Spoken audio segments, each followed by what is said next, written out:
How's it going, guys? I have recently been struggling to make a character on Roll20. I spent about 3 hours making a character, and then after I'd done that, I figured out there was a much easier way. So I'm just going to show you guys and try and pass on that information so nobody else has to suffer like I did. Hope you enjoy.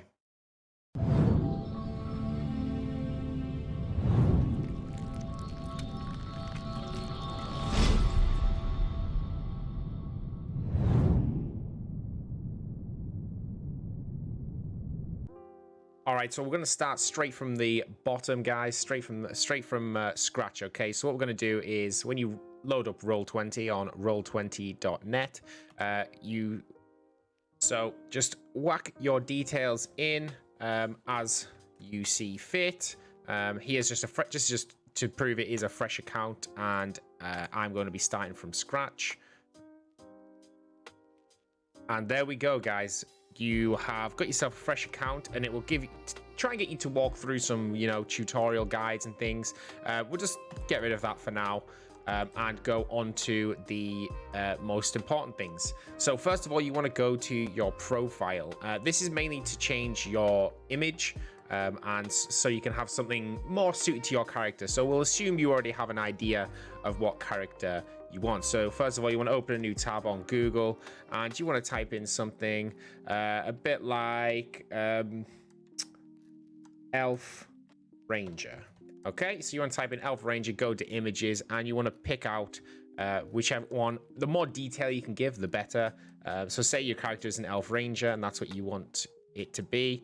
You could be like, lovely. Well, this looks pretty nice. Okay, so I'm going to grab this. I want to open it in a new tab. Open it up, save image as, whack that in there, and wham bam, get rid of those. So now you change your image, drop the file in there. Where is it? Here it is. Okay. So you are dropping your file in, and this will now come up as your profile picture or your avatar almost. So this is really helpful. You can also enter as many details as you want in. Not too important though, because what we want to do is just get started with a game. So assume the dungeon master has created a game, or if not, you will create a game. So you want the game name to be something like Jordan of the North, and you also want to pick a optional character sheet. So the character sheet is based on what version of Dungeons and Dragons. Most people do use 5e. It's just like the most common one. There's also Pathfinder, etc. But we're going to assume you're going to be using 5e as it is a very popular one. There's all sorts in there. There's Star Wars, pretty much everything going, every fantasy going, you can make a Dungeons and Dragons campaign on. So if you want to have a fiddle around with that with your friends, that would be great too. So once you've selected the character sheet there, you're ready, choose the game, create the game, and you should be in. So this is just your starting page again. You can add banners and loads of details for everyone. We'll assume you'll do this in your own time. The main thing I want to get to is the character sheet. The character sheet is the one thing that I did. I've done it twice, and it was very, very time consuming. And there was a little trick that I found. So if you see here, this gives you a little avatar, which is nice. There's a little trick I found, which I was very shocked to find a much easier way. Okay, so first of all, find it. Oh, here you go. Okay, so this third tab along here, I think this is like a journal, and then you want to click add, and you want to add a character. So this is what you want to do for every player that you have in the game. Every player you have will have a character. You can edit them if your players don't feel confident enough. However, teaching them and sitting through with them on how to play would be very nice. So first of all, just assume they're going to change the name, the avatar, and all of these things here. What you want to do is you want to type in whose player journal it'll show up in. Most people have this showing up in all players' journals. However, you can just limit it to the specific players' journals. The reason you would have it in all player journals is just so if somebody comes into here and they want to maybe learn a bit more information about your character, say you've got like 4 players and you want them to know a bit more, because you can only view the bio and the sort of details about the character. You can't see the specifics. The player's control, so the control of editing, this is very important, and you want this to be just the player who owns that character. So if I give this to George, which is myself, and everyone can see it, that'd be great. And then just save the changes. You don't really have to do anything else with this character. And we'll say get rid of that, and then for example's sake, we'll create another character. So we'll just assume these two characters have been designated to two separate players. Now, what you would do is, as a player, I think it would be the second tab along for you is the journal. So you would click on your character sheet, which you can edit, and this pops up, because this is what you guys will see.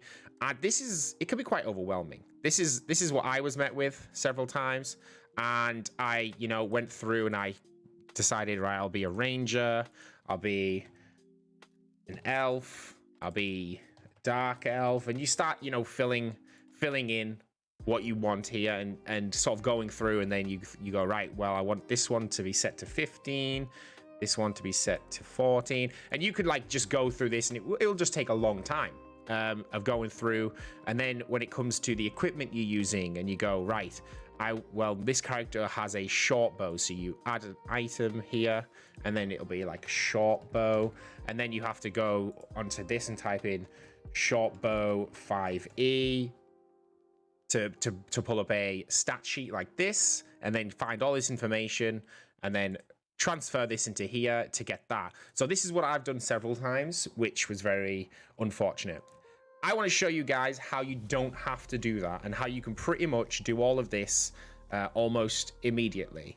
So first of all, on your character sheet here, second tab in on your character sheet that you can edit, you want to go to the cog, and you want to scroll down to the bottom right. And here it says launch level 1 character mancer. So this is the ideal thing. This is almost like an automated system where it will get all of the basic information that it can from you and pop it in and just automate all of the stats, all the abilities, the damage, the scoring, and it's very, very helpful. So we're at the start. You can read through this at your own pace, but pretty much you just go through and it will ask you questions. So it'll say, what race are you? So obviously, elf. And then it'll say, okay, so as an elf, you'll have a +2 dexterity score. Choose your alignment, and you'll say, chaotic good. So it'll have you'll automatically input your character speed, your skill proficiencies, your languages, your ancestry. Look, so all of this is in just so insane. And then you can just go to this and you can say, right, either custom, or you type high level, just click high elf, see what that does, because that's already in here. So you choose high elf as a sub race, and look at this. It automatically puts your intelligence up. Your longsword, short bow, long bow. So this gives you all your weapon proficiencies. Your language proficiency, you go, right, well, I want to be able to speak Abyssal. And all of this now gets put in here, and this gets added to that sheet which you've seen previous. So then you go next, and then you're onto your class, and you go, right, so what class do I want to be? And we want it to be a ranger, so we'll click ranger. Lovely. So we've got your weapon proficiencies as a ranger, your armor proficiencies as a ranger, your skill proficiencies, you get to choose those. So depending on what playstyle you want, I want to be, I want to be able to investigate, I want survival, and I want perception. Oh, perception, I already have a skill proficiency, so I don't need to choose that one, or I can't choose that one again. So it's letting me know I can't choose perception because I already do have that. So I'll go, right, animal handling. Lovely. So these will get added now, and that will automatically boost your scores in those, and that will automatically affect whenever you roll dice rolls within Roll20. This is kind of why I love Roll20, is because it does all of this for you. It's free software that you don't have to pay anything to use. As you can see, I'm using a free account here, and it's pretty awesome. So here you've got favorite enemy, so you can pick from all these different classes which enemy you want to have advantages over. So we'll say you kind of have a hint that there's probably going to be some elementals in your campaign, and you think, well, or maybe in your backstory, the elvish city you came from was attacked by elementals, for example, and you can choose that. And then favored enemy language, we'll say Infernal. And again, all of this is automatically added. It's actually so great. And here you've got Natural Explorer thing. So this you can decide what do you, as a ranger, what is your preferred terrain. So for example, the campaign that I'm currently doing is actually in the mountains, and it's in like the snowy, so it could be Arctic or mountain. So also Arctic because it's going to be cold, and now I would have a proficiency the Arctic. So you've got your longbow, your quiver, your arrows, your scale mail, short sword, simple, and it literally has it all here. And again, you go through ability score method. How do you want your ability score to be? This one only offers custom, but as long as you run on basic 5e, you know what those can be, and you can just type those in. As a ranger, I want pretty good dexterity, so I maybe put 15, 14, 13, 12, 10, and 8. Now all of those are inputted there, and they will press next, and that will get added to your sheet. Choose your background. Unfortunately, there are limits to what some of the things. So this one only has the acolyte background, which is not ideal for my character. So you can just choose custom and then choose from which background you would actually like. There's plenty of resources to find backgrounds for specific campaigns that your DM. So your DM will probably either have a selection of backgrounds which are preferred for that campaign, or you could just type in 5e backgrounds. Everything, pretty much everything you can do, you just type into Google the version of D&D you're playing and what you want. So you type in 5e backgrounds, and it'll say here everything you need to say. So say your background is you were part of the City Watch, and it will say here City Watch. You get 2 language proficiencies of your choice, you get equipment boost, you get features, and all you have to do is copy and paste these into your character profile. So we'll say City Watch proficiencies, we get language proficiency, and we'll say celestial, add another proficiency, language proficiency, and we'll say gnomish. So there we go, that's just that added there. Custom background features, so here you would just say Watcher's Eye, so you'd copy and paste Watcher's Eye into there, and then you'd copy. So this is the easiest way to have this done. I don't even know if there's paid versions of D&D software which actually allows you to do this easier, but there's one background feature, and there's suggested characteristics here which would be within your personality traits, and you could put those in there as well. Just to save time, I'm just going to go straight through. I want to try and get through this. And equipment. How would you like to choose your equipment? And you could say starting wealth, which would be based on your background, or class equipment, which would be based on your class. What is going on, guys? Just post-production Jord here. I seen a bit of an error when I was using the Character Mancer, so I'm just going to input that right here. Don't want to keep you. Enjoy. Just real quick, while going through the Character Mancer again, I previously did starting wealth as a class equipment, as a equipment choice, and I think this was probably a mistake, which was why I had to later input the different equipment manually, and that's because that's based upon a playstyle where you would have money and you would be able to choose and buy what equipment you want at the start of the campaign. Say if you start in a town and you go out with your 130 gold, as we had rolled, and you would buy the equipment you would need. So with this one, you would choose class equipment, was probably the most common way, and then you would choose your weapons and your armors that you would choose for that character. So you'd obviously want to go for a few different things there, and you could just place those in. And Explorer's Pack. And if you do it this way, and then you review and then apply changes. I haven't fully built this. This is a different character. This is Lucher. And then what would happen is all of your items there would be within your attacks and spellcasting. So with hindsight, I would probably suggest doing the class selection. My current one wants equipment starting with based on the background and the starting wealth. Here's a nice little thing. You can just do a 5d4, which is in the chat here, and it rolls 130. So there's how much gold I would get to start with. That's another way a DM can have it, and that's no problem. Go to next, and next we have, as an elf, as a high elf, you get cantrips, and it lets you pick from all those, and this will automatically add these to the sheet. I can't express enough how hard it is to add all of these manually. So we'll say you want to do prestidigitation, and that's now your cantrip.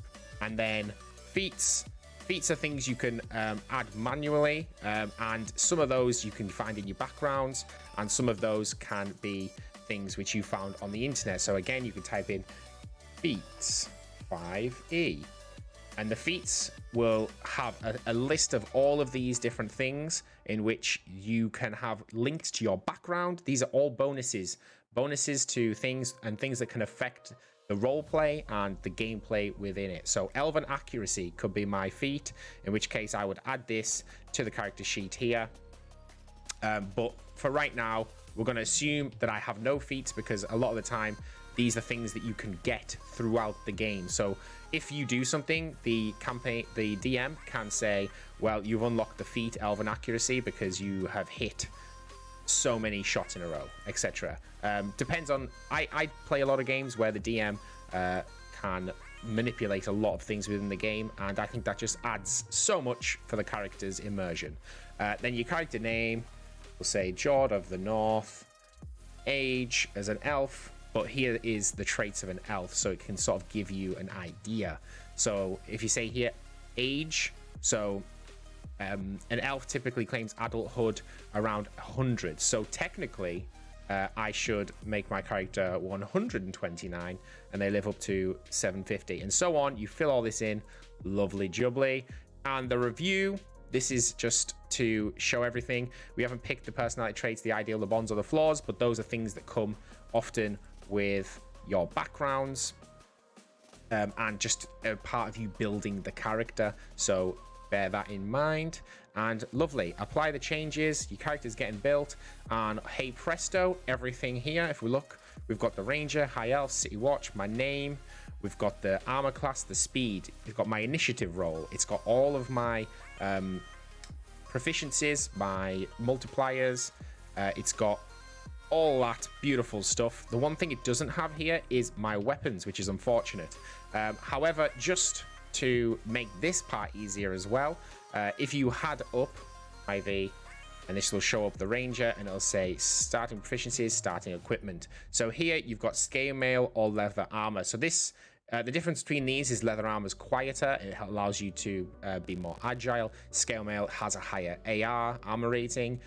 So the nice thing about Roll20 is you can actually go to this here, which is the compendium, and you can type in those things. So say I want a bit more tankiness, so I can type in scale, okay? And then right here we see scale mail. And now, like, what do we do with this? I can tell you. You go to, you make sure it's items, obviously, first, because one thing I did notice is there's proficiencies as well. If you don't look. So we'll go scale mail, and we just literally drag and drop that into the items there. So see here, proficiency short bow, you don't want to drag this. You want to drag the item short bow into the weapons, the attacks and spell casting. And now this has input everything it needs to about the short bow. Then you drag and drop the next thing. So you drag and drop a short sword. Not proficiencies, you want the item short sword, and you bring that in there, and so on and so forth. And you have all these things you can do, even to the point where you do a firebolt. So you've got firebolt, for example, and you go, well, I don't want to have to manually input everything. You can drag and drop firebolt into here, and it's all here ready for you. And then when you go to the chat box here, you can say you're casting a firebolt. It's all already input here. It's all against your skills and spells, and proficiencies are all already calculated within this. And you would click this. This is the hit attack.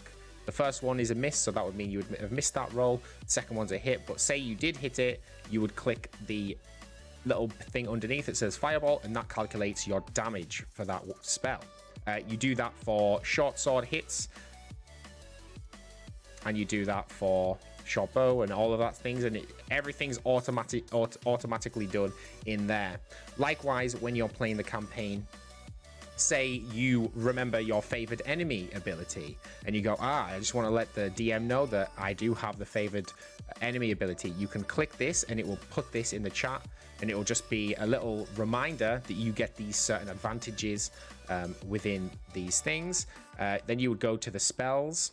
So as you see here, we've got the cantrips, we've got the level 1 spell slots.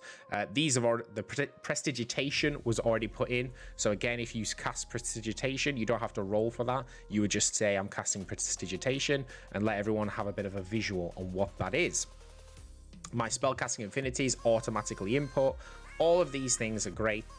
So that pretty much sums up the character sheet creation. I wanted to share this with you guys because all of this information you see in here, which I put in, it took me and a group of other people about 3 hours just to put this information in. And that's not even including the eventual things you have to write into the character appearance, the organizations and allies, the backstory, additional features, treasure. These are things that you would have to think of yourself and put in, or find on the internet if you're playing specific characters.